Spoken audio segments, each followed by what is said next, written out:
Okej, to możemy zaczynać. Dla tych, co zostali po poprzednim wykładzie, jak widzicie, zmienił się konferencjer. Nazywam się Tomek i będzie mi niezmiernie miło być z wami przez najbliższe wykłady. Ale zanim przejdziemy do części merytorycznej, parę ogłoszeń parafialnych.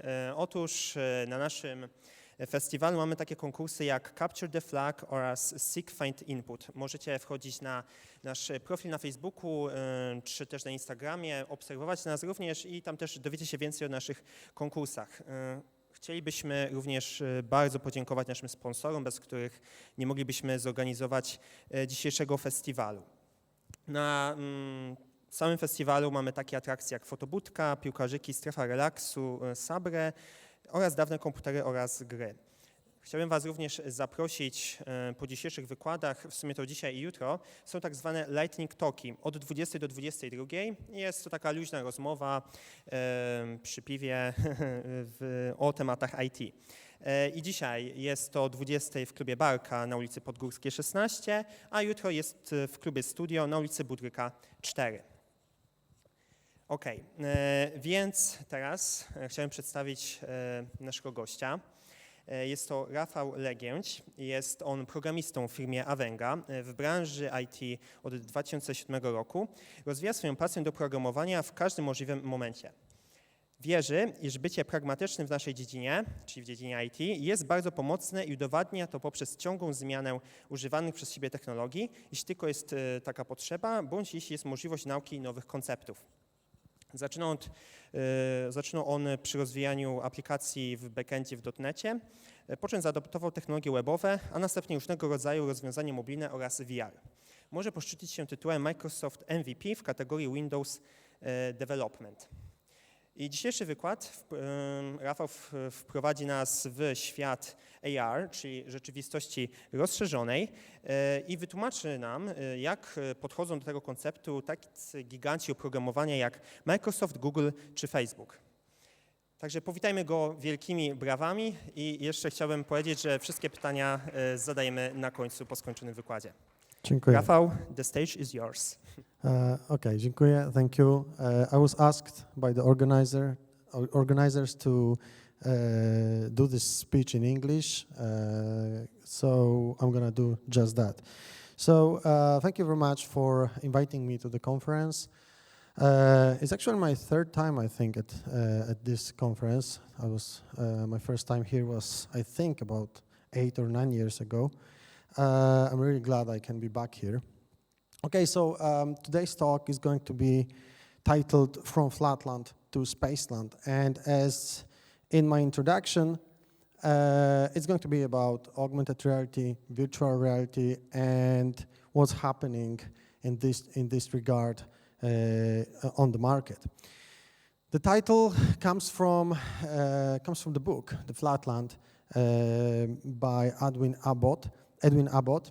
It's from 19th century, as far as I remember, and basically that book tells the story about creatures, flatlanders, that were living in the 2D world, Flatland.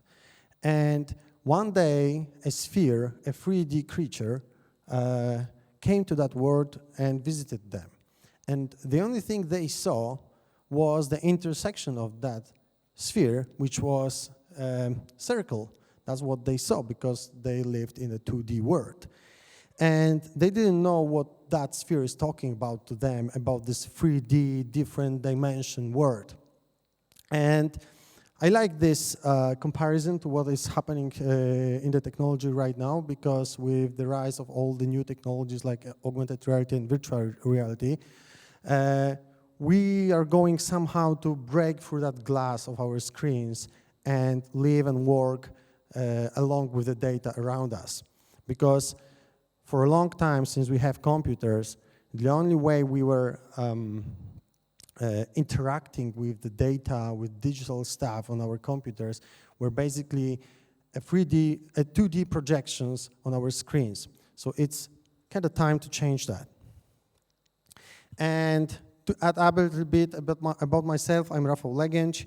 I work at Avenga. It's a company also in Krakow.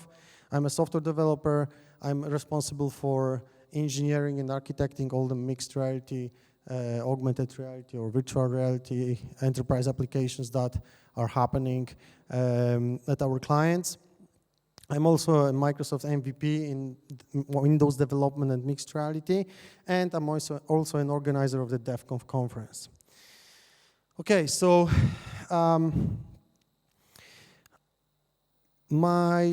the area of interest that is mixed reality is my area since, I think, 2017. And since then, I did lots of lectures around that topic.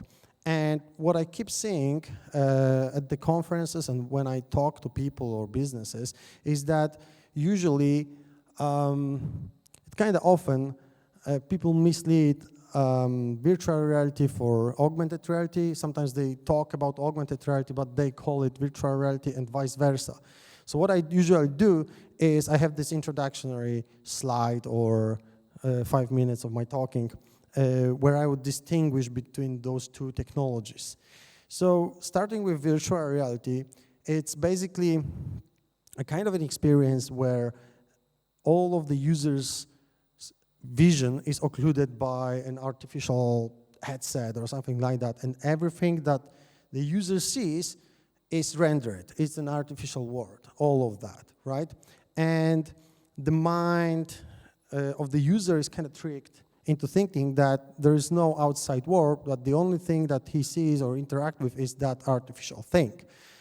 And if you ever tried virtual reality and a good immersive experience on it, you already know that it's actually kind of weird when you're into some game or any other experience, which is very immersive, and then someone pokes you or something like that, then you kind of don't know what's happening, right? So that's one thing. And on the other hand, augmented reality is when we have a physical world, like whatever we are experiencing on our daily basis, and then we render a 3D content on top of that physical world, like another layer of stuff that we see, right? And augmented reality could be experienced with variety of devices, starting with mobile phones, tablets, and then ending with some kind of headsets, be it pass-through VR headsets or just pass through regular glasses like headsets. So that's the main distinction. And also, during my discussions with other people within the industry, I also keep hearing voices like, hey, we've seen augmented reality already like 12 years ago when, I don't know, Google released Google Glass in like 2010 or something like that. Or, hey, we already saw virtual reality as well, like 40 years ago, because we used to have some kind of headset somewhere in the laboratory, and I've seen it at some conference.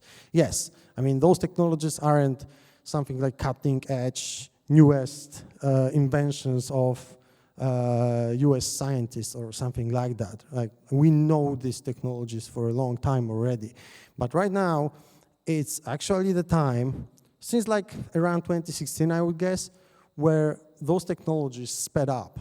And we keep seeing more and more software and hardware inventions in this field all the time since then.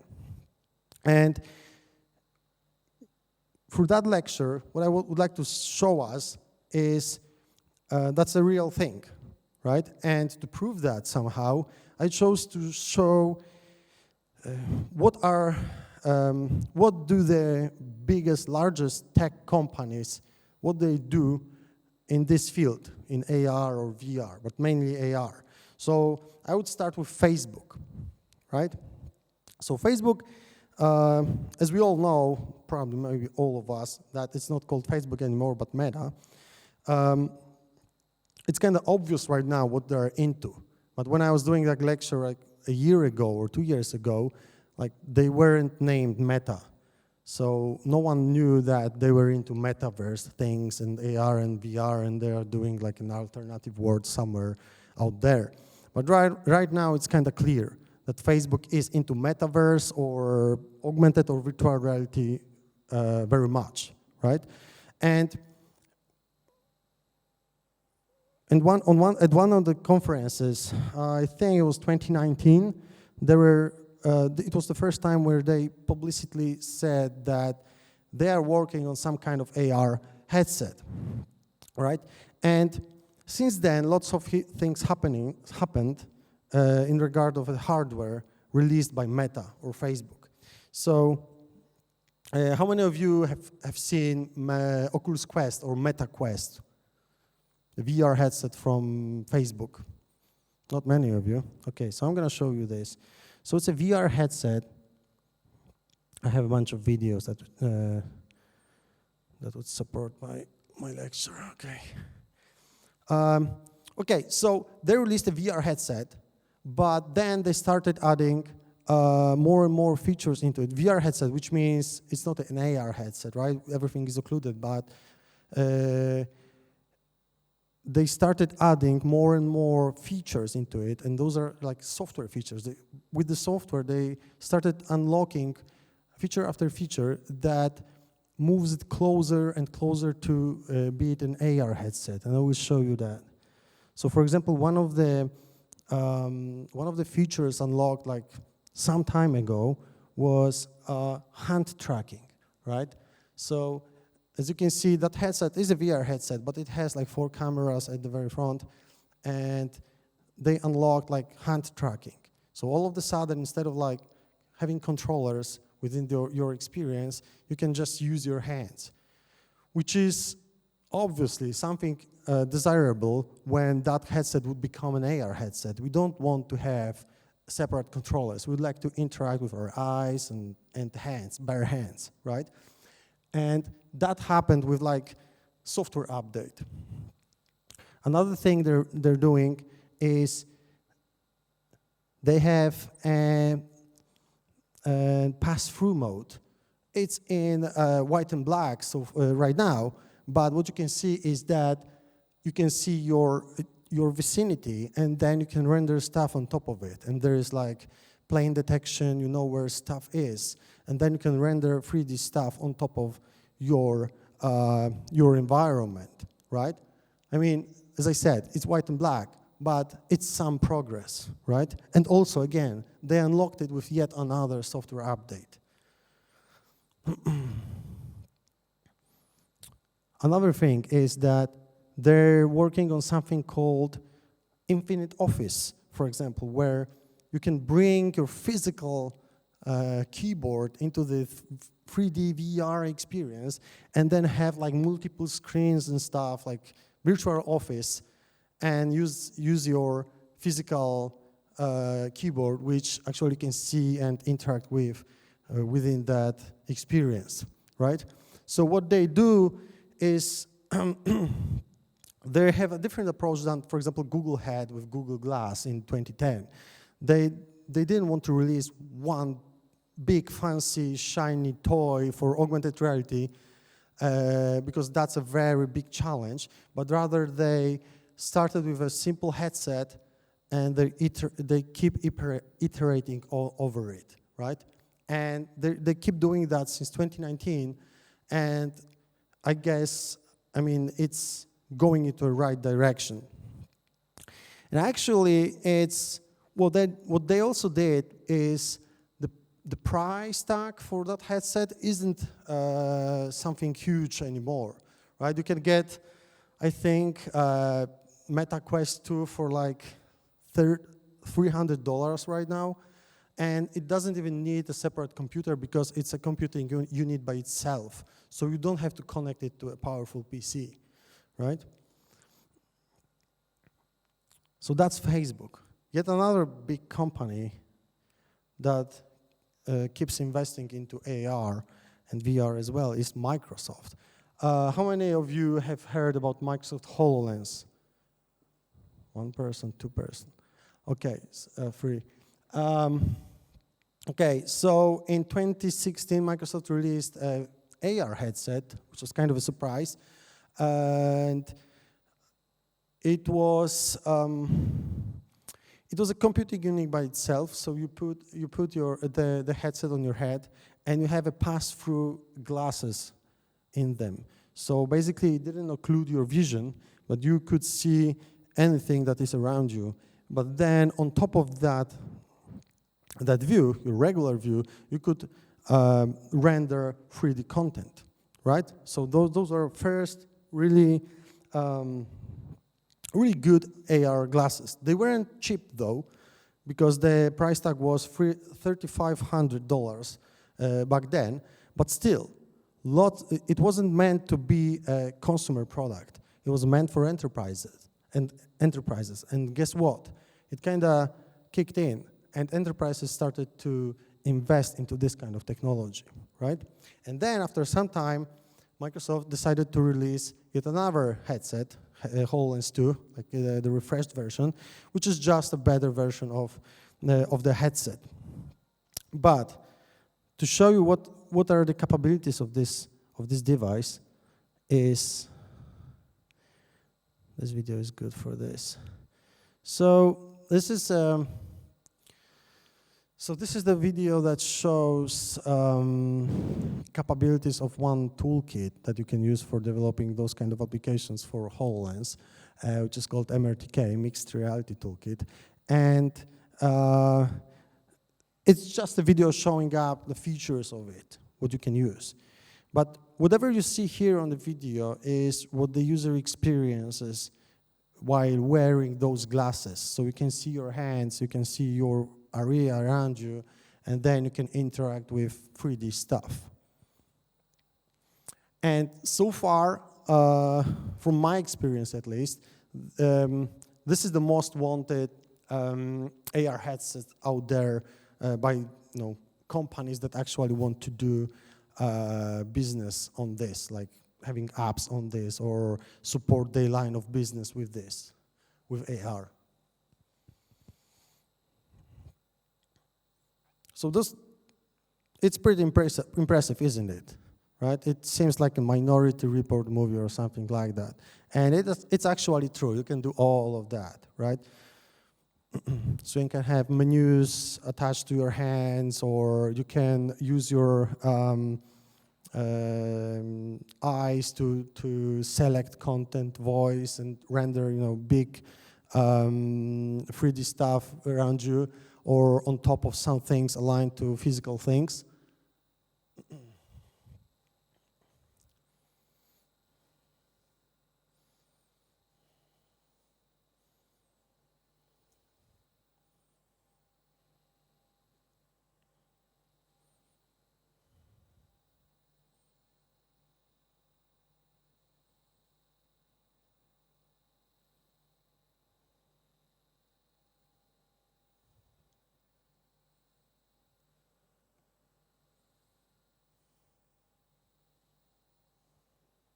So this device, it runs on Windows 10. So what you basically have is a PC on your head with a see-through display, right? So like you can have like a browser window next to you, or you can have like the regular apps, Windows 10 apps next to you, or you can write your own apps, like 3D immersive apps. That would be 3D. And so what you can see right now here was like regular window.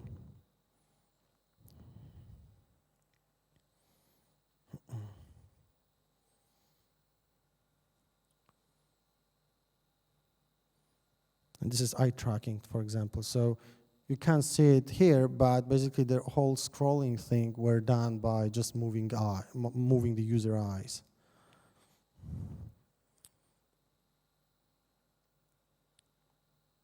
Okay.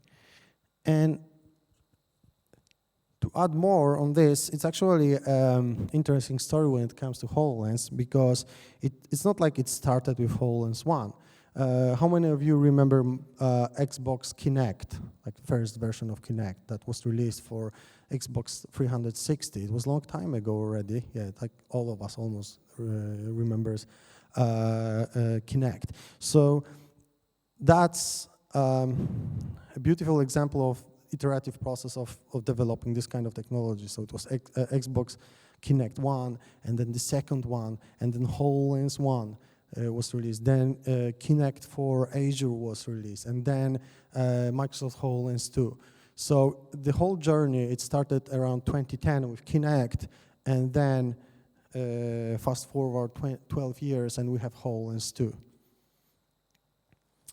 The very next company I wanted to mention is Apple, of course. So they don't have any headsets so far, but if you would look closely to what they do to their ecosystem, to iPhones and iPads and software updates and what kind of people they keep hiring, it's kind of clear, and the tools they keep releasing, it's kind of obvious they're into augmented reality as well, or virtual reality. It's just a matter of time. And knowing Apple, we probably know they don't want to release something that is like not finished or not very user-friendly, so we just have to probably wait a little bit. I mean, they kind of said some time ago that they want to release something around 2024, maybe, but those are all like rumors, right? But if you look closely, they have tools like ARKit, Reality Composer, Reality Converter. Those are tools you can download for free and start creating AR experiences. Those AR experiences would run on iPhones and iPads, of course. So what you have is basically you use your phone to see your environment, but then on the screen you would see like another layer of 3D stuff rendered on top of the physical world. And to show you an example of how it looks like, for Apple, it's, hold on.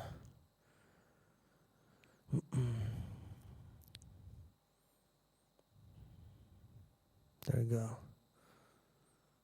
So for example, that's a real person, and the stuff like the chess or the guy with the drum, it's all rendered. So you have like people occlusion, or the virtual stuff can occlude physical stuff, and we can have a body motion as well, so we can track a person and then have it rendered like a separate rig, I would say, as you can see here.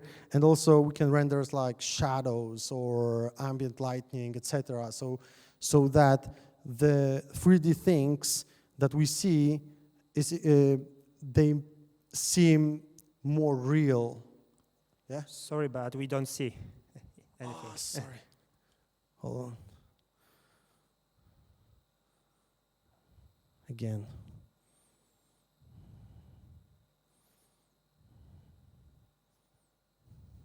Can you see now? Okay, that's better now. Okay, so again, as you can see, for example, the real person can occlude the virtual thing, and vice versa. Or we can track someone else's body and then have all the movements copied.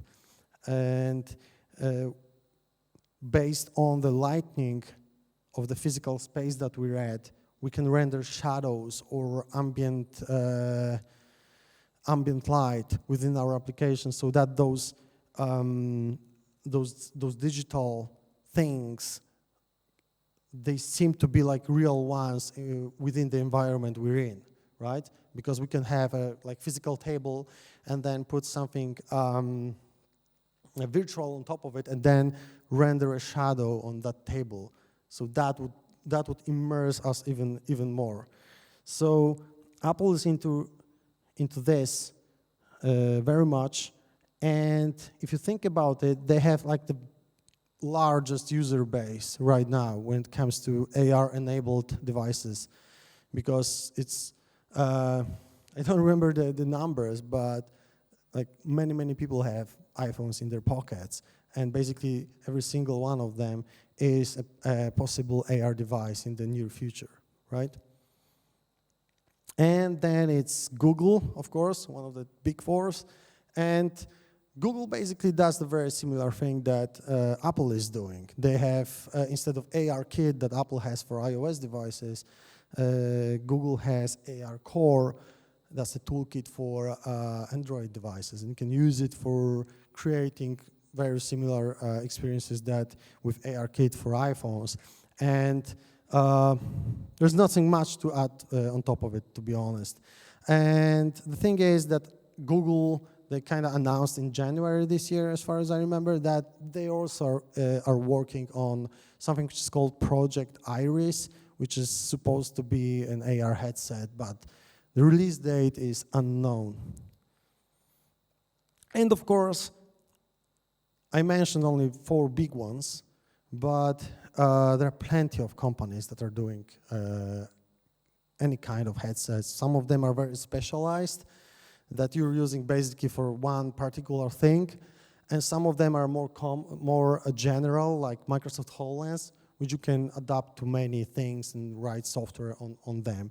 And for example, one of the big competitors for HoloLens is Magic Leap, and they, I think 4 days ago, they released a video where they were announcing a new headset, Magic Leap 2, and that's something very similar to HoloLens 2 actually.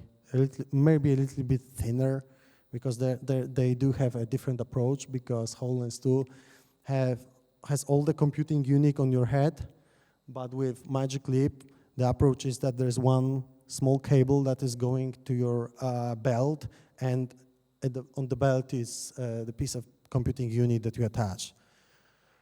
So, as you can see, there are several big examples that kind of prove that we're into something, and that's basically keeps happening for the last 5 years.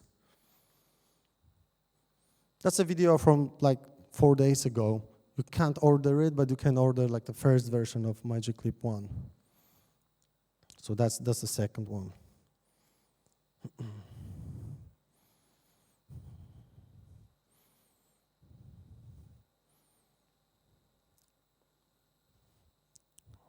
And some of the companies, they go even further.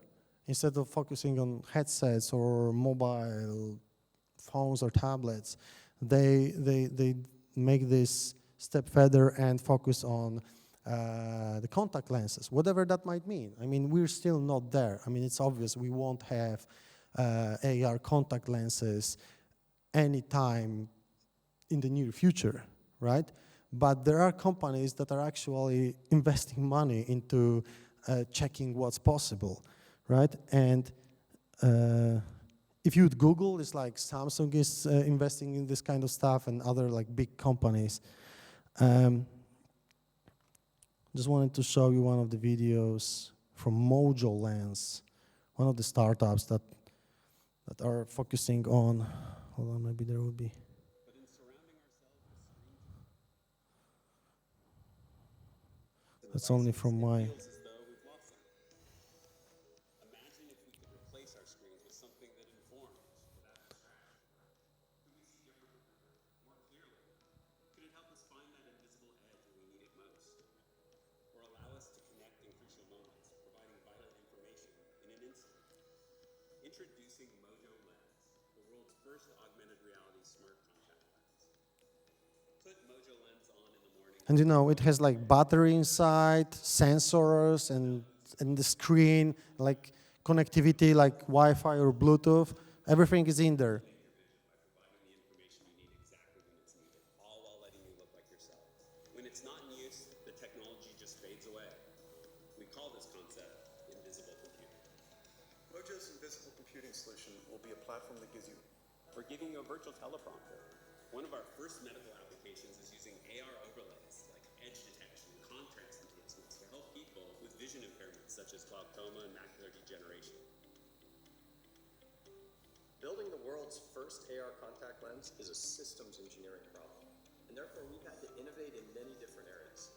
The Mojo lens includes thin film, biosafe batteries to power the system, as well as motion sensors to enable the world's most accurate eye tracking. We've also developed an extremely low-power image sensor that's used for computer vision and scene detection. But at the heart of the Mojo lens is the world's smallest and densest dynamic display. With this, we can display crisp text, photos, and video in a package that's less than 0.5 millimeter in diameter. We are often asked, how do you control Mojo Lens? And the answer is with your eyes. It turns out that your eye is an extremely accurate pointing device. With our built-in eye tracking in each lens, we believe we've unlocked the ultimate hands-free user interface.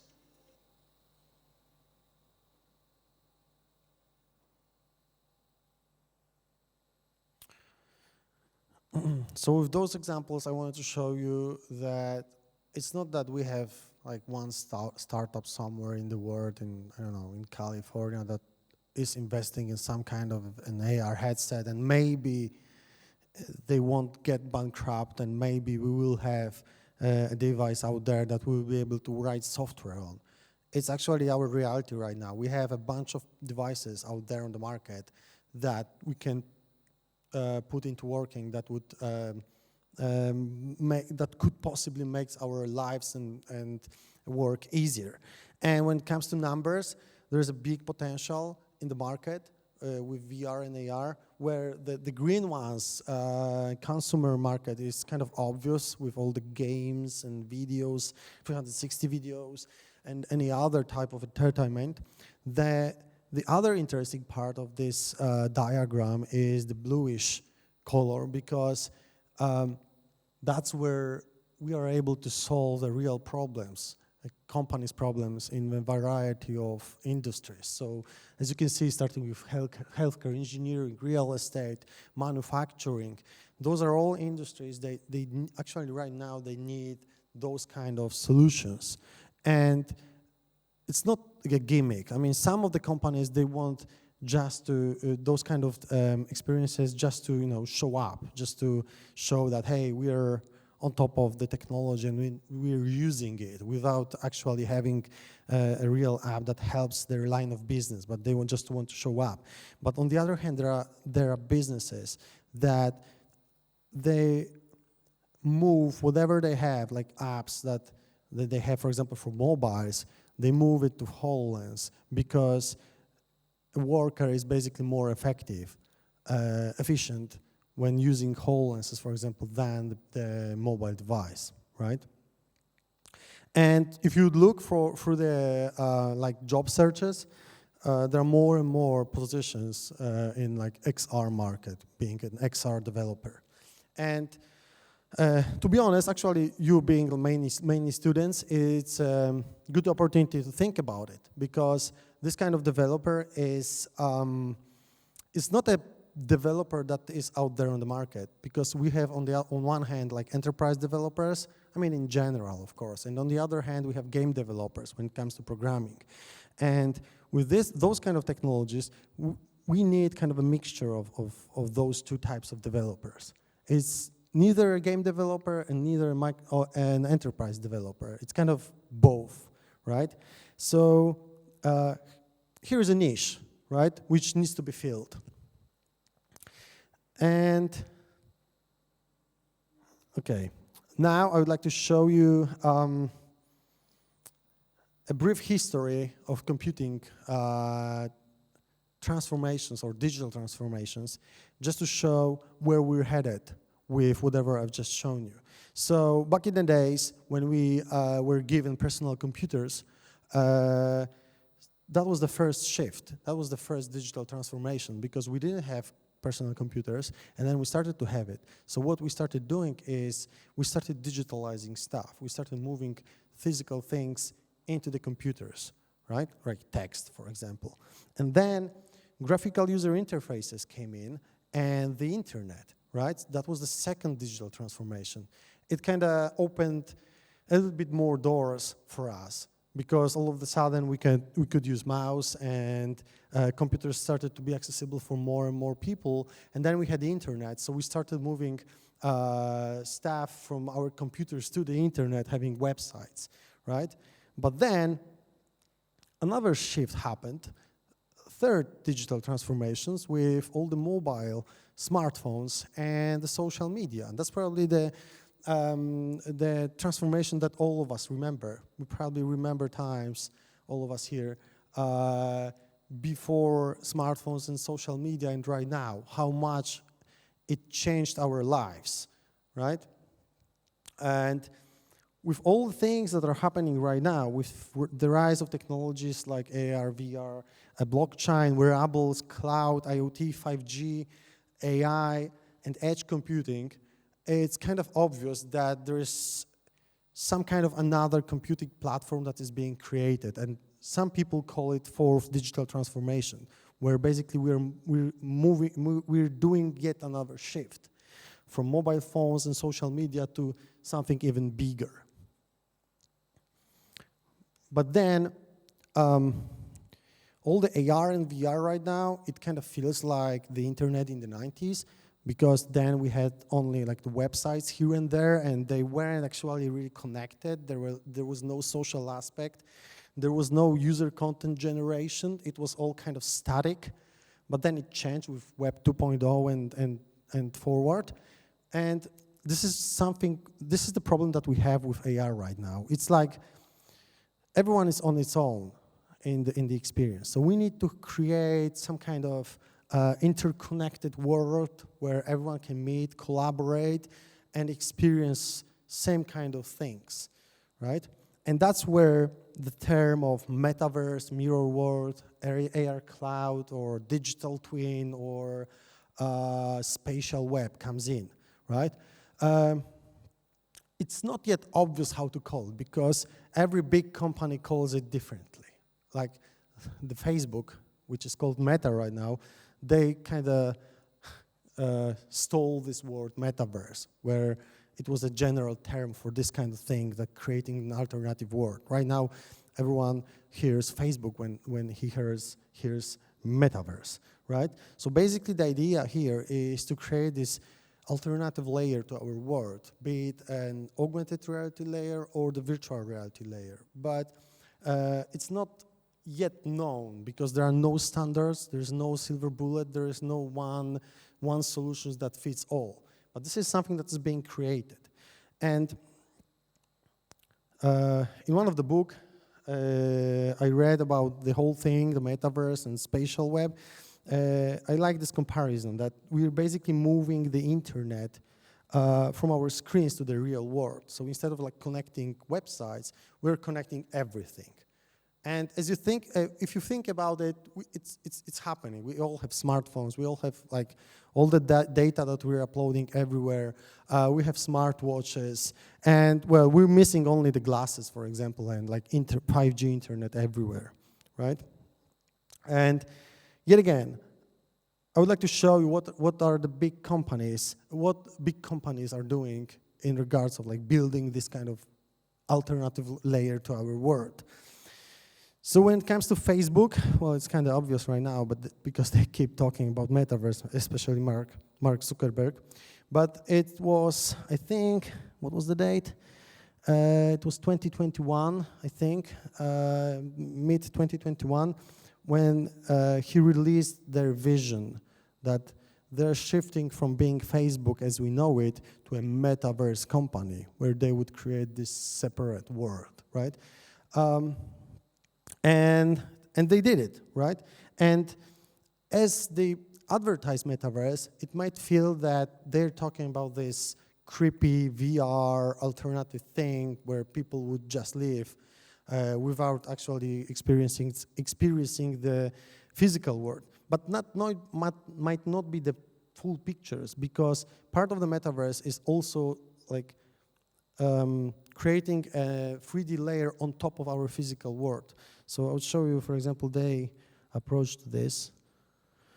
Of course, well, we never know what would happen with that, how would they follow, but that's at least the status for now.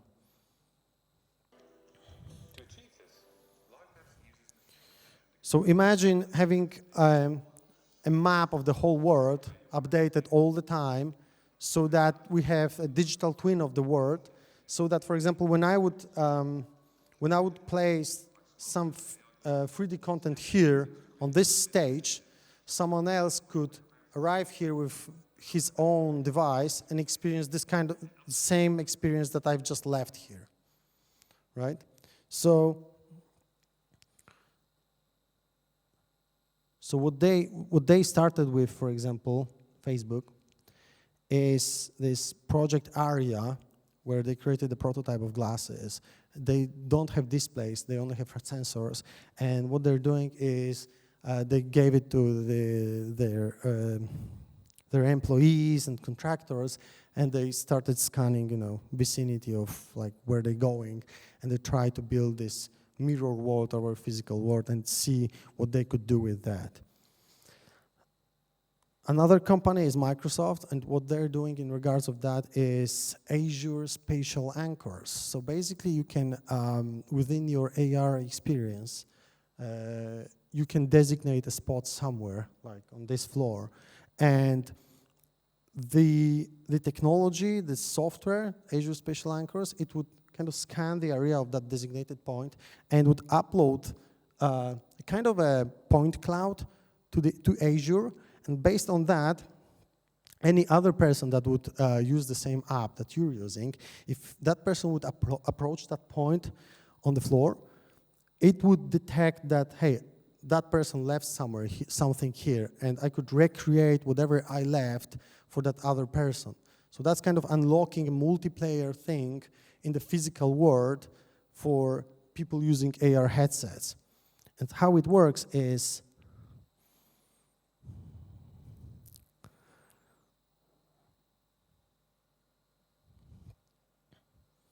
and this is something that you can actually use. You can go to Azure and you can take your iPhone or Android phone and simply implement this kind of scenarios. It's no problem at all, and it's all free.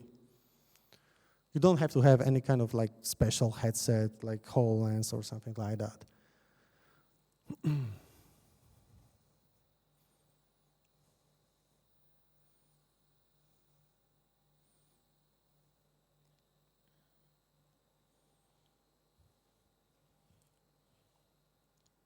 So imagine, for example, a scenario like on the factory floor, we have like all kind of appliances or machines. We could left those designated points on near all of them and then connect it to, for example, some kind of real-time information. And whenever you're walking with your headset on the factory floor, you could have like a live dashboard attached to every single one of the appliance or the machine, like anything like that.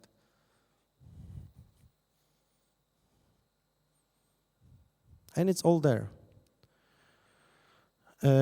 Next company, Apple.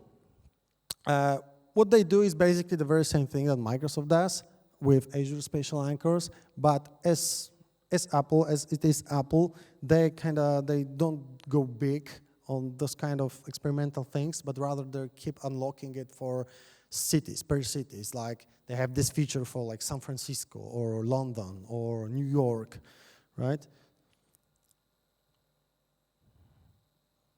And it's called Apple Location Anchors. So it's not really something. So it's not really something we could use in Poland. In Europe, it's only London, as far as I remember. But basically, you can leave things, 3D things, outdoors, like in the cities.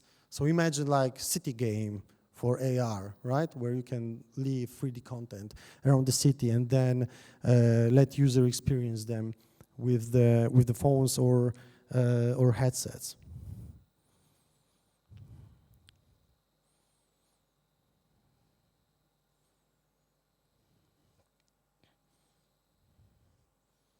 And next is Google. They're probably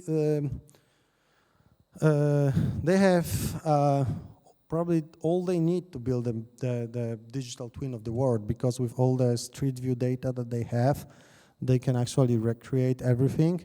And with this data and the visual positioning system that they have, they actually fixed GPS as the side effect, because when you're in a city where you have all the tall buildings and streets next to the street, the GPS is not that accurate then. But with all the data from street views, where they like keep taking pictures of like everything, and with visual positioning system, whenever you take up your phone and the images are being processed through your camera of your phone and being matched to whatever is there in the cloud, it's more accurate than the actual GPS within those like crowded cities, right? So as a side effect, they fixed GPS, and also based on this, they already have all the data they need for creating a digital twin. And you can see that in the Google Maps, where you would if you would go to navigate someplace and choose the walking instead of driving, then you can go to the live view, live maps view or something like that. Don't really remember. And then on your device, when you would look for it, you would see like 3D signs and arrows in your view, and they would navigate you to the destination. It looks somehow like this.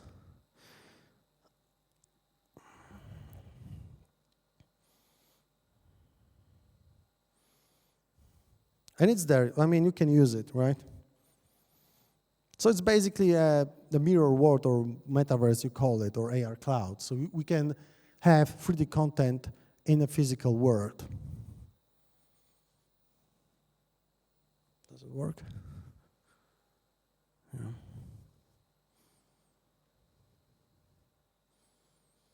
And for example, whenever you're near the restaurant or something like that, I mean, any information could pop out depending on the implementation, of course.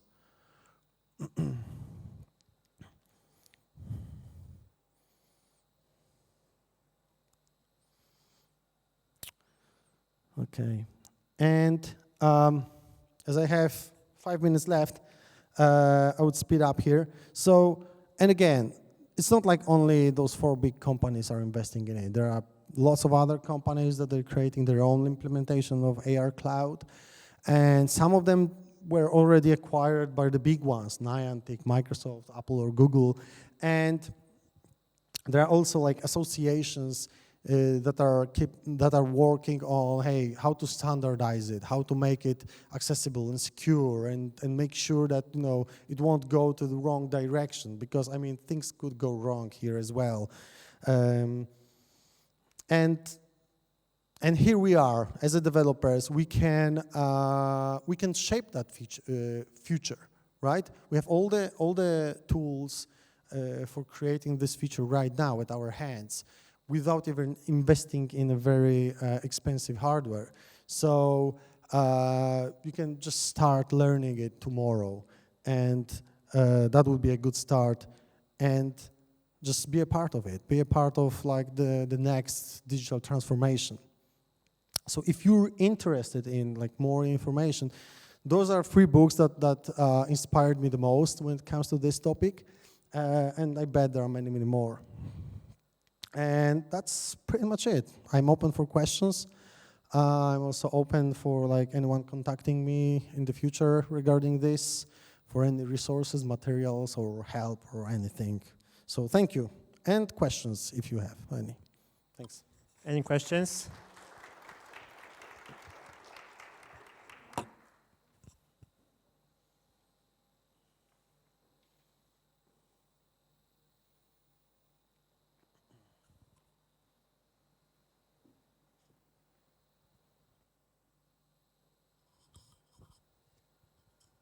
Hello, good afternoon. It was really interesting lecture. I got one question regarding adoption of AR solutions, devices at all, worldwide by people. How do you think, how to, let's say, speed up the process of adoption of AR solution worldwide? Because in my opinion, as was shown during the lecture, for the time being, AR solutions are divided into entertainment sector and sector which solves real problems, right? And in my opinion, the most important sector for the time being is entertainment sector, because it helps people to get more familiar with AR solutions. So back into the question, how do you think how to speed up the process of adoption of AR on daily basis in our life worldwide? That's a good question. I guess many are asking that. I don't know, to be honest. Well, if you would look, the first big thing with AR was Pokemon Go. That's Niantic that did. And that's when like whole world all of a sudden get to know what AR is, at least to some extent. So I guess, I mean, to speed it up is I don't know, maybe just create, that would be from top of my head, just create something we already know, or some games or entertainment we already know from like the mediums we already use, and try and move it to this new medium somehow. I don't know. I mean, it's all new for everyone, I guess. And when it comes to enterprise, I say to speed it up is, instead of like talking to those businesses and keep talking and showing numbers, just create proof of concept and show that, hey, you can actually solve this problem with this. And businesses are easier here to approach, in my opinion, because if you actually show them that they're saving time and money, they will invest into it, right? And the consumer market, it's not the market I am at, so I don't really know the answer, because that's probably a whole different world. I mean, game development, I mean, sure, but I have no idea how to sell a good game, to be honest, right? I mean, I'm a gamer by myself, but I don't know what's the success of that good game. So, yeah. But as far as I know, I mean, for the enterprise, just start with proof of concepts, simple solutions, small problems, and it works, as usual. Okay. Any other question? Here was the question, right? Okay.